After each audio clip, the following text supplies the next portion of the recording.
ආයිබෝවන්. ඉතින් මොනවා කියලාද හිතන්නේ මේ මොනවා කියලාද හිතන්නේ? ඉතින් පහුගිය දවස් ටිකේම ඔබ ගෙඩි ಜಾති දකින්න නැති ඉසිවර YouTube නාලිකාවේ. ඉතින් මේ තමයි දිවි කදුරු ගන්නවා දේශීය වෙදකම තුලදී ඖෂධ විදියට භාවිතා කරන්න ගන්නවා. ඒ වගේම තමයි විශේෂයෙන්ම දිවි කදුරු ප්‍රසිද්ධ වෙනවා අපේ සාම්ප්‍රදායික අපේ තාක්ෂණ ක්‍රමවේදවල. ඒක තමයි යంత్ర මන්ත්‍ර කර්මවලදී. ඒ කියන්නේ අනවින කොඩි වින බන්ධන හදි හූනියන් මේ වගේ දේවල් කපන්න ඒ කියන්නේ ඒවයි තියෙන බලපෑම ඉවත් කරන්න මෙන්න මේ දිවි කදුරු ගෙඩි ගන්නවා. දිවි කදුරු කපනවා කියලා කියනවා. ඒ වගේම තමයි මේ දිවි කදුරු කෝටු විවිධ වූ අවස්ථාවන් වලදී භාවිතා කරනවා දැක ගන්න පුළුවන්. ඉතින් අපි බලමු මේ දිවි කදුරු ගහ පොඩ්ඩක් අඳුනගමු. මම මේ ගෙඩිනේ පෙන්වුවේ බලනකො ඒ ගෙඩි වල පිහිටීම මෙන්න මේ විදිහට තමයි තියෙන්නේ. මතක ඇති අපි නාව පෙන්නුවා. ඒ වගේම තෙලඹු පෙන්නුවා. ඒවයිත් ගෙඩි බැඳිලා තිබ්බේ. ඉතින් මේ දිවි කදුරු ගෙඩියත් අන්න ඒ විදිහටම තමයි අපිට දකින්න පුළුවන්. ඉන්නේ විශේෂයෙන්ම මෙන්න මේ විදිහට එක නැට්ටේ ගෙඩි දෙකක් විදිහට දැක ගන්න පුළුවන්. අපි බලමු ගහට පොඩ්ඩක් අවධානය යොමු කළා. මේ තියෙන්නේ මං දිවි කදුරු ගහ ගාව ඉන්නේ. මේ තියෙන්නේ දිවි කදුරු ගහ. අපි හැරිලා බලමු දිවි කදුරු ගහ දිහා. මේ තියෙන්නේ දිවි කදුරු ගහනේ. ඔය තියෙන්නේ ලොකුවට හැදිලා තියෙනවා. බලන්නකො මගේ අතත් එක්කලා කොහොමද සයිස් එක කියලා. ඔය ලොකු කඳක් තියෙනවා මේක ගොඩක් උසට හැදිලා. ඔය තියෙන්නේ දිවි කදුරු. අපි බලමු ගහේ තියෙන ගෙඩි තියෙනවද කියලා. දැක්ක ගෙඩි කීපයක් තිබුණා. අර ගෙඩි වැටිලා තිබිච්ච ඒවානේ අහුලා ගත්තේ.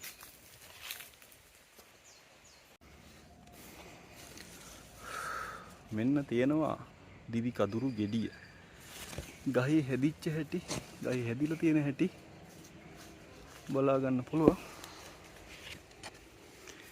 මේ අපි දැක්ක මේ බලන්න. ඒක අර විදිහටම දෙක තමයි තියෙන්නේ. හොය.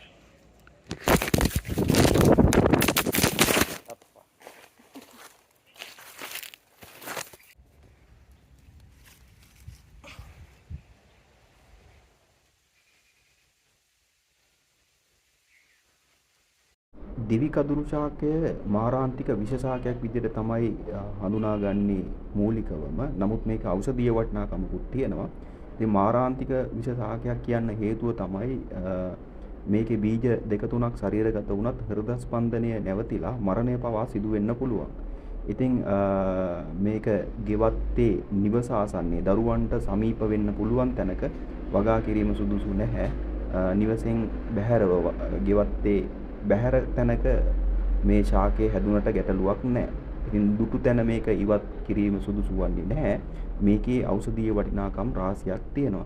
ඉතින් මේකේ විස ගැන කතා කරොත් මේක කිරි ඇස ගෑවීම, ඒ වගේම සමේ ගෑවීම විස සහිත වෙන්න පුළුවන්. ඉතින් අපි මේකේ ඖෂධීය වටිනාකම් ගැන සොයා බලමු.